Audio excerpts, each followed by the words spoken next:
Il s'enflamme, il s'insurge, il parle avec émotion.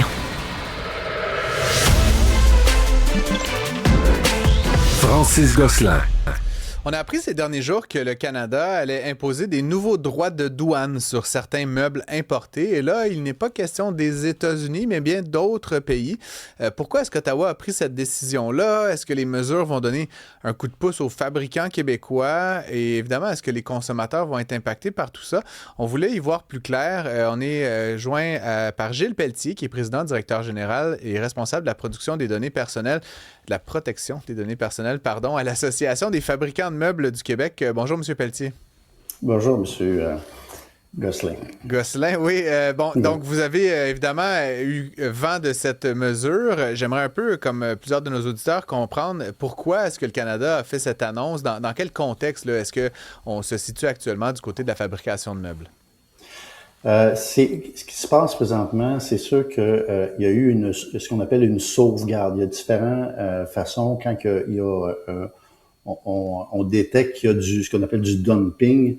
Il y a différentes façons, différents mécanismes qui existent au Canada, puis qui est régi par, en fait, c'est pas nécessairement le Canada, c'est l'Organisation mondiale du commerce qui régit ça, où on peut déposer une plainte, quand on voit qu'il y a justement du dumping. Donc, il y a eu une espèce de coalition qui a été formée il y a plusieurs mois de ça, qui comprenait des fabricants d'armoires de cuisine, des fabricants de planchers, des fabricants de meubles et qui se sont mis ensemble pour déposer cette plainte-là. Dans la catégorie meubles, faut bien le noter que là, la mesure provisoire, parce que quand tu déposes une plainte, la façon que ça fonctionne, c'est que faut que tu passes devant un tribunal. Donc, c'est le tribunal canadien du commerce. Puis c'est le tribunal qui fait la décision, sauf que le gouvernement canadien, qui est par le ministre Champagne, a le droit d'imposer des droits provisoires en attendant que le tribunal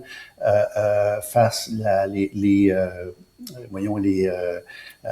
entendre les parties, tout ça, puis c'est ça qui a été nommé, mais le meuble est pas là-dedans. En fait, il y a juste la catégorie armoire de cuisine et meuble lavabo, qui est quand même pas une grosse catégorie, là, mais qui est quand même importante, il faut quand même le mentionner. Donc, pour l'instant, il y a juste un 25% qui est donné dans ces deux catégories. Les autres catégories n'ont pas été retenues pour l'instant pour les droits provisoires. Est-ce que tout ça, là, parce qu'on sait que l'industrie du meuble québécois souffre beaucoup là, depuis l'imposition de tarifs, notamment par les Américains. Les États-Unis sont un partenaire, une destination de choix. Est-ce que tout ça, bon, je comprends que c'est que sur quelques catégories, mais est-ce que ça peut aider quand même un peu l'industrie québécoise à faire face à tout ça?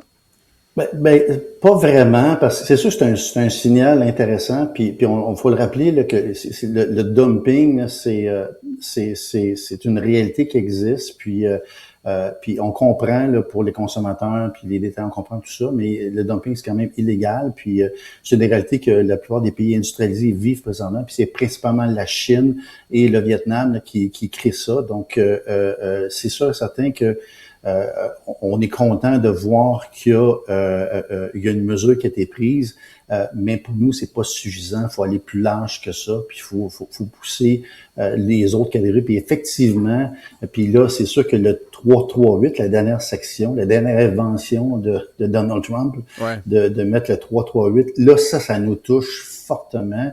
Ça, c'est 50%. Ça, c'est les 50%. Tarifs, c'est ça qui doivent peut-être entrer en vigueur le 19 août. Ça vous inquiète davantage? Ça nous inquiète énormément, puis ça va être désastreux. C'est une catastrophe pour notre industrie. C'est sûr et certain que si ça arrive en vigueur. C'est sûr qu'il y a du Trump, il y a toujours un show de boucan là-dedans, mais en même temps, le 338, il faut pas oublier une chose, c'est que les États-Unis testent un petit peu, hein, c'est une nouvelle loi, puis curieusement, il y a juste le Canada qui ont imposé ce 338 là, qui teste qu'est-ce qui va arriver avec tout ça. Puis nous autres, présentement, l'industrie du meuble, on se sent un petit peu en otage entre la gestion de l'offre, le laitier, l'alcool dans les succursales SAQ, puis l'automobile. On a l'impression d'être un peu dans toute cette négociation-là entre Ottawa puis Washington, est pris un peu en otage parce que 50%, là, c'est un embargo. Puis oui, ça va faire énormément mal. Pas juste aux consommateurs américains, mais aussi aux consommateurs canadiens qui vont, parce qu'au final, ils risquent risque d'avoir malheureusement des fermetures d'usines puis des pertes d'emplois. Et ça, c'est pas bon pour notre économie, c'est sûr. Il y avait eu, d'ailleurs, puis c'était une question que je devais vous poser, des fermetures, malheureusement, ces derniers mois qui ont été médiatisées. Je crois qu'il y avait une qui avait réouvert finalement là, avec le leadership d'un groupe d'entrepreneurs, Bestar, merci. Comment ça va, là, si on exclut la nouvelle affaire là, dont on aura le cœur net dans quelques jours, comment ça va l'industrie du meuble? Est-ce que malgré tout, vous réussissez comme industrie à convaincre des Québécois, des Canadiens d'acheter les produits? Est-ce que vous sentez que les choses se sont un peu restabilisées là, depuis, mettons, avril de l'an dernier? C'est une bonne question parce que c'est sûr que l'achat local, on sent vraiment, puis on l'apprécie énormément, puis je pense toujours oui, absolument. On sent qu'il y a eu une chance qu'on a le Canada, là, parce que si c'était du côté américain, il y a une grosse diminution des ventes parce que, tu sais, les tarifs, ce que ça fait, c'est pas juste le tarif comme tel, c'est l'incertitude qui est en arrière des tarifs. Puis, tu sais, vous êtes un détaillant de meubles aux États-Unis, vous avez un plancher italien, un plancher canadien, puis un plancher chinois. Puis là, les tarifs au Canada aujourd'hui, c'est 0, après ça, c'est 25, après ça, c'est 50, après ça se promène tout le temps. Après ça, c'est 0 encore. Après ça, on vous rembourse.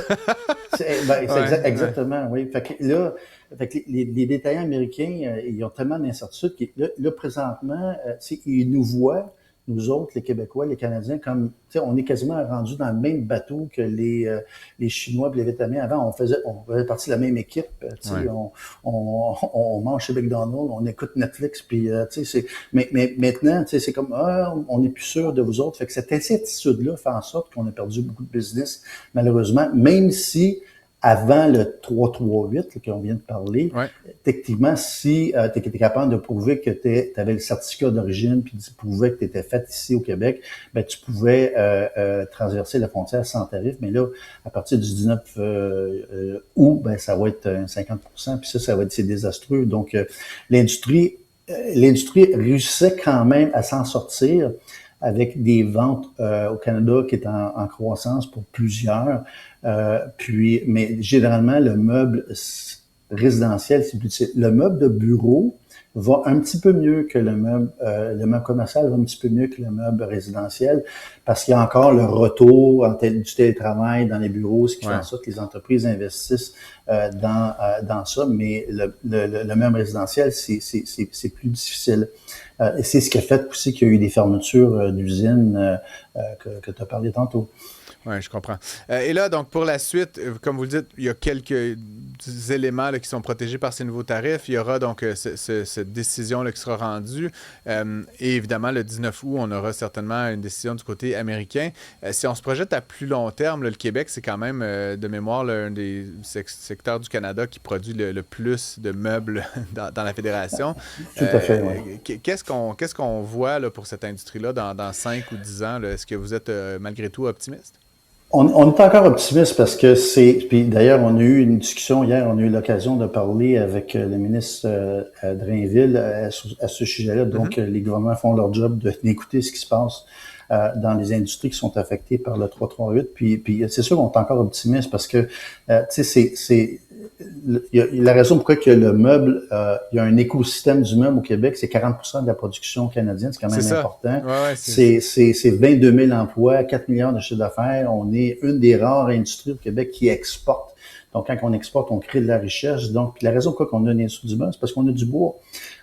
Puis le bois, il va en avoir cette année, l'année prochaine, dans 100 ans, ça va rester. Donc, la question qu'il faut se poser comme société, c'est qu'est-ce qu'on fait avec nos richesses, qu'est-ce qu'on fait avec notre matière première. Puis l'écosystème qui a été bâti dans des dizaines, des décennies, mais il est là, il existe. C'est la première, la deuxième, la troisième transformation.